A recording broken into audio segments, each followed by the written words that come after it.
naik, ada sebagian melalui kanan, ada sebagian melalui kiri. Ya. Beberapa waktu lalu, video seorang bule yang menaiki Padmasana sempat viral.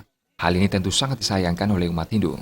Menyikapi hal tersebut, Ditjen Bimas Hindu Ketut Witnya menyatakan, pihak terkait perlu menyelidiki apakah wisatawan tersebut melakukan tindakan naik ke Padmasana karena ketidaktahuan atau sengaja.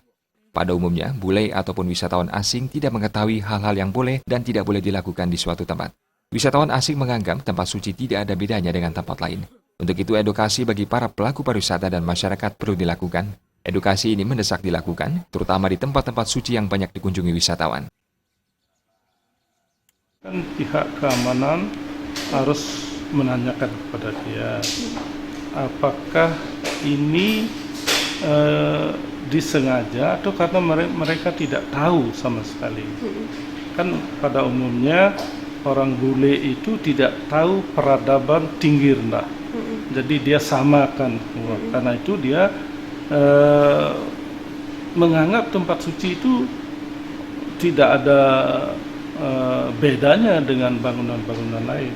Nah, karena itu kita harus tanyakan, nanti pihak keamanan itu akan menanyakan apa motifnya untuk nanti kalau motifnya memang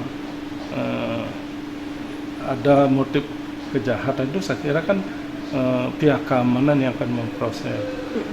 Selain edukasi, di areal pura yang banyak dikunjungi wisatawan harus dijaga oleh beberapa petugas. Petugas tersebut harus proaktif mensosialisasikan peraturan dan tata tertib di areal pura. Agung Ria dan Murawira, Bali TV.